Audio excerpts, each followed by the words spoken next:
So here we go again guys. Maaga pa kami. Naglalakad ng asawa ko. Naghahanap ng makakainan. Pero hindi naman kami masyadong gutom. Nandito kami kahapon. Pero hindi ko medyo gabi na. Kaya bumalik kami ngayon na umaga para makatingin muli yung ibang mga lugar dito na hindi ko pa napapakita sa inyo.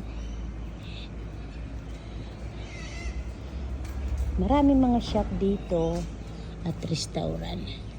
Umaga pa kami pumunta dito. We come very early. So she always, that's the restaurant there. Still closed. But later on, probably about 8 or 9 will be open. So here's my husband. He's sitting down there again because he's got tired. You can listen to your music now and if you want. Hi? You get copyrighted.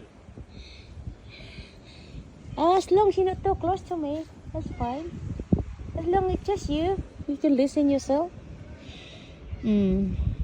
So, ang sarap-sarap ng mga pagkain yan dito, guys. Sarap-sarap yan. So, ito yung mga pasyalan ng mga tao. Ang tawag dito ay marina. Yan. Ang dami nang pumupunta dito na mamasyal.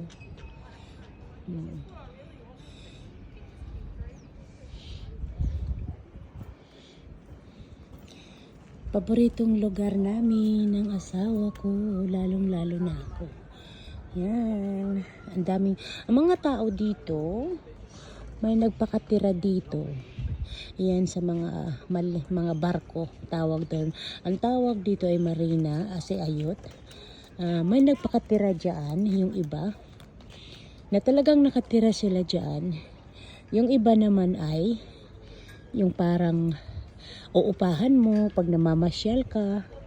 Tapos yung iba naman dyan ay,